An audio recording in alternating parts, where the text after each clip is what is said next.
حصريا على موقع مهرجانات .com. في القلب هتفضلي بنت القلب ماما هي اللي هتحس بيا. واو مصطفى السيسي. انا لما بشوف غدركوا كرهكوا بضحك بس انا بقى فايق لما بتيجوا في وشي بتضحكوا ما بصدقكوا. طب ليه عاملين حب انك مني بحب الناس وانتم عاوزين ابقى الغلبة واحضر جنة تعفي وشوف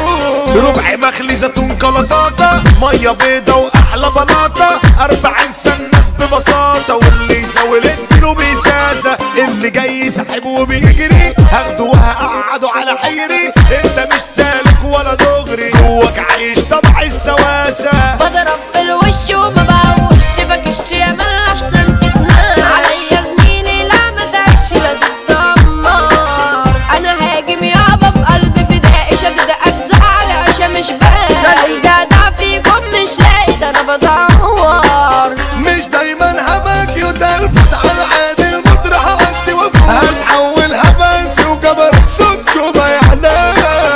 اشبه رجاله بس على الحلا ونجله شغاله وعيال اول عشلكوا هوديكوا بنقله كده عن الانغام متعدد الحكايات انتحاري انا السلطان وانتوا الجواري عمر الجد ما يجي في صاري عشان الجد بتاعي فوري يا رجولة على في الناس واخداكي قديتي ولا حد بيرعاكي انتوا مين يا ولاد كنتاكي رجالة بس يا صاحبي في صورة في القلب هتفضلي بنت القلب ورب الكعبة بحبك حب وشفت المر وشفت الغلب وبرضه بحبك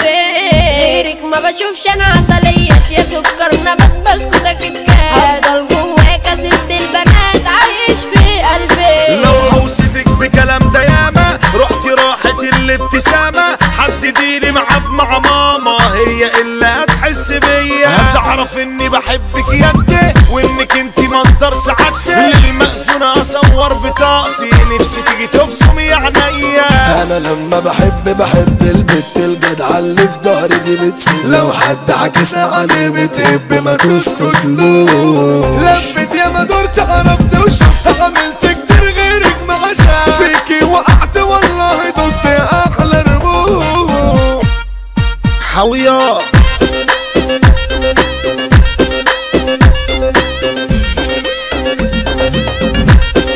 حصريا على موقع مهرجانات .com.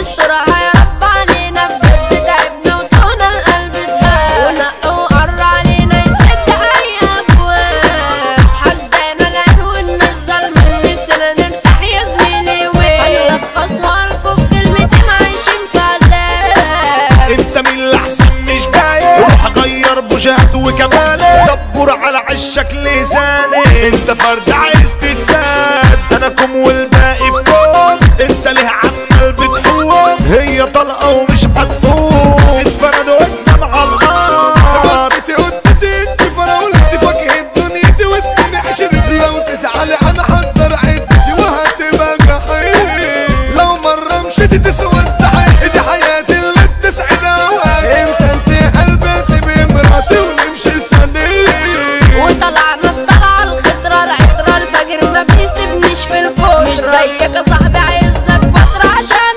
تسترجي وبكل برودها اروح بجرأتي واطلع طيرتي واعور باطي عندك او حتى عندي في عجرتي عليك واشكي مخنوزة قام جواي انا بنزع لما وقع ومفيش جدعان سنة كانت لغة واتحط مكانه الا نداء اسف برضه الكل بتخاف اصغركم اللي بيعمل شمشون لو حد زاولنا مصيره يكون ضمن الاشباه ابو ليلى لو نايمين تسقوله كان معكم يابا حلقوله سامر الميداني الصوت راسي السيسي وزع لكم تدعوله وده مال اللي كتب الكلام لو قاعدين يا زميلي تقفوله